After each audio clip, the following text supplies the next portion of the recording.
ये है प्रियंका भारती, आरजेडी की प्रवक्ता हैं, जेएनयू से पीएचडी कर रही हैं। ये दूसरी है कंचना यादव, ये भी आरजेडी की प्रवक्ता हैं, इन्होंने भी जेएनयू से पीएचडी किया है। ये है शक्ति सिंह यादव, ये भी आरजेडी के प्रवक्ता हैं। ये है मनोज यादव, ये समाजवादी पार्टी के प्रवक्ता हैं। ये है मनोज काका, ये भी समाजवादी पार्टी के प्रवक्ता हैं। यह राजकुमार भाटी, ये भी समाजवादी पार्टी के प्रवक्ता है। और यह सारिका पासवान, ये भी आरजेडी की प्रवक्ता है। अब इन सबका नाम क्यों दिखा रहा हूं वो समझिए। यह है सूरज मंडल, ये भी कांग्रेस के प्रवक्ता हैं। और रतनलाल, प्रोफेसर रतनलाल को तो आप सब जानते ही हैं। कुछ और चेहरे जान लीजिए, है प्रोफेसर रविकांत, लेकिन अब इनको टीवी पर नहीं बुलाया जाएगा। ये है प्रोफेसर, ये है बीएसपी के प्रवक्ता भी कहिए, और भारत के सबसे बड़े सोशल साइंटिस्ट है प्रोफेसर विवेक कुमार, ये भी जेएनयू के हेड ऑफ डिपार्टमेंट है। लेकिन जब इन लोग टीवी पर जाना शुरू किए, जब बहुजन मीडिया बना, सोशल मीडिया बना, तो अब टीवी वालों ने पहले क्या किया, पहले दलित पिछड़ों को नहीं बुलाया जाता था। पहले आरजेडी के प्रवक्ता भी सवर्ण, कांग्रेस के प्रवक्ता भी सवर्ण, समाजवादी पार्टी के प्रवक्ता भी सवर्ण, पत्रकार भी सवर्ण, और जो एक्सपर्ट बुलाए जाते थे वो भी सवर्ण। कुछ और नाम बताऊंगा। यह है राजेश पासवान, जेएनयू में प्रोफेसर है। यह है गंगा सहाय मीना, ये भी जेएनयू में प्रोफेसर है। यह है जगन जिज्ञासु, कुछ लोग का नाम छूट जाएगा, हो सकता है मैं ध्यान में जेहन से उतर जाए। जब से इन लोगों ने टीवी पर बोलना शुरू किया है, अब जातिवादी मनुवादियों के पेट में दर्द हो रहा है। सोचिए, हम लोगों ने पिछले 10 साल में बहुजन मीडिया खड़ा किया। आज नेशनल दस्तक जैसे हजारों चैनल है, देश भर में हजारों पत्रकार हैं जो सोशल मीडिया पर अपनी बात कह रहे हैं। लेकिन टीवी अखबार वालों ने क्या किया, मैंने लगातार कैंपेन चलाया। मैंने बहुजन समाज को कहा कि टीवी अखबार मत देखो, ये जो दिखाते हैं ये खबर नहीं, प्रचार है। आपके घरों में आरएसएस का 2 प्रवक्ता है, एक टीवी और एक अखबार। ये आपके नस्लों के खिलाफ है, ये फसलों के खिलाफ है। इन लोगों ने किसान आंदोलन का विरोध किया। इसी टीवी अखबार ने लालू यादव को बदनाम किया, मायावती जी, मुलायम सिंह यादव, हेमंत सोरेन, शिबू सोरेन, करुणानिधि, स्टालिन आज भी कर रहे हैं। अब फर्क इतना हो गया कि ये कांग्रेस को भी बदनाम करते हैं और ममता बनर्जी को भी।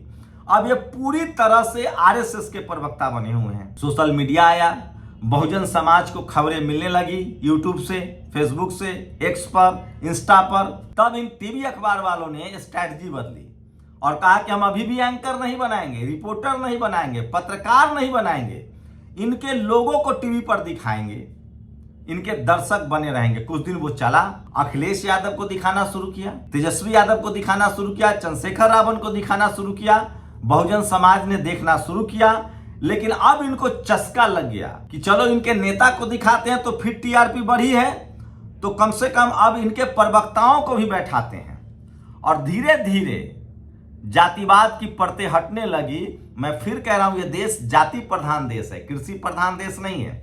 इस देश की सबसे बड़ी समस्या जातिवाद है, चपरासी से लेकर चीफ जस्टिस तक। और तमाम बहुजन दलों ने इस बात को समझा और उसके बाद उसने अपने प्रवक्ताओं को एससी एसटी ओबीसी को बनाना शुरू किया।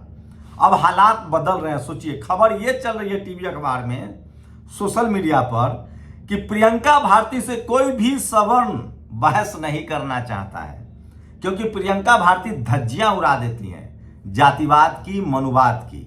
वो फूले, पेरियार, अंबेडकर की बात करती हैं, जगदेव बाबू की बात करती हैं, जननायक कर्पूरी ठाकुर की बात करती हैं, वो सामाजिक न्याय और सोशल जस्टिस की बात करती है। वो खुलकर कहती हैं कि पत्रकार की जाति क्या है, आरएसएस की जाति क्या है। वो खुलकर कहती हैं कि दलित पिछड़े कहां हैं। बीजेपी का एक दलित अध्यक्ष बना था, उसको मरने के लिए छोड़ दिया गया। और इसकी वजह से इन जातिवादी मनुवादियों के जो मीडिया में बैठे हैं, चाहे जो पार्टियों में बैठे हैं, उनकी बोलती बंद है। अब कहा जा रहा है कि बीजेपी का कोई भी सवर्ण प्रवक्ता बात करने के लिए तैयार नहीं, तो अब स्ट्रैटेजी बदली जा रही है। अब बीजेपी ने पॉलिसी बनाई है कि इन प्रवक्ताओं के खिलाफ बहुजन लोगों को उतारा जाएगा, बहुजन प्रवक्ताओं को उतारा जाएगा। चलिए, हम यही तो चाहते थे कि लेफ्ट भी बहुजन हो, राइट भी बहुजन हो और सेकुलर भी बहुजन हो, और अब वो हो रहा है। सीपीआईएमएल हो चाहे लेफ्ट पार्टियां हो, डी राजा हो, वो भी दलित हैं, आरएसएस हो या बीजेपी हो, वो भी अब दलित समाज की बात कर रहा है, क्योंकि दिलीप मंडल है। और सेकुलर कांग्रेस हो, वो भी सोशल जस्टिस की बात कर रहा है। इसलिए कहा था बाबा साहब की चक्की है महीन पीसेगी, संविधान है महीन पीसेगी। तो प्रियंका भारती हो या कंचना यादव हो, सामाजिक न्याय, कंचना यादव ने तो बाकायदा एक वीडियो डाला है कि बीजेपी वाले अब हमको बायकॉट कर रहे हैं। चैनल से पूछते हैं कि प्रवक्ता कौन है आरजेडी का या समाजवादी पार्टी का। अगर राजकुमार भाटी हैं, मनोज यादव है या मनोज काका है, या प्रियंका भारती या कंचना यादव है, तो हम नहीं जाएंगे। जयन जिज्ञासु है तो हम नहीं जाएंगे। सूरज मंडल है तो हम नहीं जाएंगे। रतन लाल है तो हम नहीं जाएंगे। प्रोफेसर विवेक कुमार है तो हम नहीं जाएंगे। तो ये स्थिति बन गई है। सोचिए, मैं बार बार कह रहा हूं कि अभी और काम करने की जरूरत है। इस देश में बहुजन समाज के लोगों को सांप को दूध पिलाना बंद करना पड़ेगा। इस देश में बहुजन अधिकार, इस देश में मीडिया एक ऐसा अभेद किला है जातिवाद का, जहां आज भी बहुजन नहीं है। मीडिया हाउस का मालिक छोड़ दीजिए, आपके रिपोर्टर नहीं है, आपके एंकर नहीं है। हम लोगों ने अथक मेहनत करके बहुजन मीडिया खड़ा किया, और तब इन टीवी अखबार को देखना लोगों ने बंद किया। टीवी मत देखिए, अब भी अखबार मत देखिए, अब यूट्यूब पर भी मत देखिए। अब ये यूट्यूब पर आपको दिखा रहे हैं, ये आपके हक के अधिकार के खिलाफ हैं। इन्होंने बहुजन समाज के नेताओं को बदनाम किया, उनको भ्रष्ट बताया, चरित्रहीन बताया। चाहे किसी पार्टी के बहुजन हो, चाहे वो कांग्रेस के बाबू जगजीवन राम हो, आरजेडी हो, समाजवादी पार्टी हो, बीएसपी हो, जेडीयू हो। यही नीतीश कुमार इनके साथ रहते हैं तो सुशासन, इनके साथ से हट जाते हैं तो कुशासन। तो ये जातिवादी मनुवादी मीडिया जो है वो पूरी तरह से बहुजनों के खिलाफ है। और जब तक बहुजन समाज के लोग इस बात को नहीं समझेंगे, देर हो जाएगी। अब जब बहुजन समाज के कुछ तेज तरार प्रवक्ता इन्हीं के चैनल पर बैठ के बहुजन अधिकारों की बात करने लगे, रिजर्वेशन की बात करने लगे, डाइवर्सिटी की बात करने लगे, इकोनॉमिक वीकर सेशन के नाम पर चोरी हो रही उसकी बात करने लगे, सवर्ण नेताओं पर सवाल उठाने लगे, तो ये लोग बहस से भाग रहे हैं। मैं फिर कह रहा हूं, सोचिए हम जैसे लोग जब टीवी पर जाएंगे तो क्या होगा। आप कल्पना कीजिए, ये बोल पाएंगे?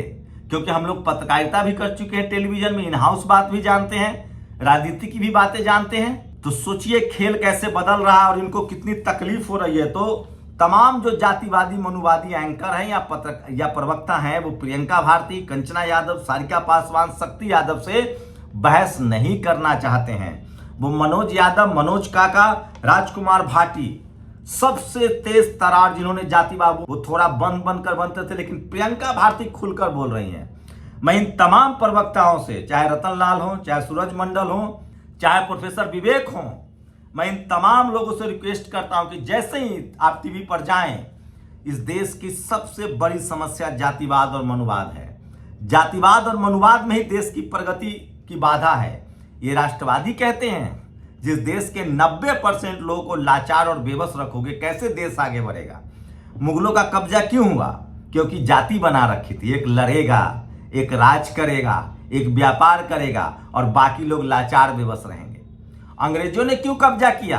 क्योंकि जाति बना रखी थी, एक लड़ेगा, एक पढ़ेगा, एक व्यापार करेगा, और बाकी शूद्र अछूत। लोकतंत्र में आज हम क्यों नहीं मजबूत देश बन रहे चाइना और अमेरिका के मुकाबले? क्योंकि 15% लोगों को सारा सिस्टम का हिस्सा सारा सिस्टम दे रखा है। 15% लोग, बाकी 85% लोगों को खेल से बाहर कर रखा है। न उनको पढ़ने देना है, न उनको नौकरी करने देना है, न उनको व्यापार करने देना है, न उनको बिजनेस करने देना है, न उनको राजनीति करने देनी है, न उनको मीडिया में, न जुडिशियरी में। लेकिन धीरे धीरे ही सही, सोचिए जुडिशियरी में, हाईकोर्ट सुप्रीम कोर्ट में भी इक्का दुक्का जज हैं, कॉलेज यूनिवर्सिटी में भी इक्का दुक्का प्रोफेसर हैं, ब्यूरोक्रेसी में भी इक्का दुक्का IAS PCS हैं। लेकिन मनु मीडिया जातिवाद का वो अभेद किला है जहां एक भी बहुजन नहीं है। तो जब तक मीडिया में रिजर्वेशन नहीं होगा, हमारे एंकर नहीं होंगे, संपादक नहीं होंगे, रिपोर्टर नहीं होंगे, तब तक बहुजन समाज के पॉलिटिकल पार्टियों को न्याय नहीं मिलेगा। और बहुजन समाज के पार्टियों से, सपा, बसपा, आरजेडी, जेडीयू से आग्रह करता हूं, कांग्रेस वाले भी अब, और तमाम विपक्षी दल, दलित, पिछड़े, किसान, आदिवासी, अल्पसंख्यक और सामाजिक न्याय पर ही आप इनको हरा सकते हैं। इसलिए बीजेपी ने सामाजिक न्याय के सबसे तेज तरार पत्रकार दिलीप मंडल को हायर कर लिया, चुप करा दिया।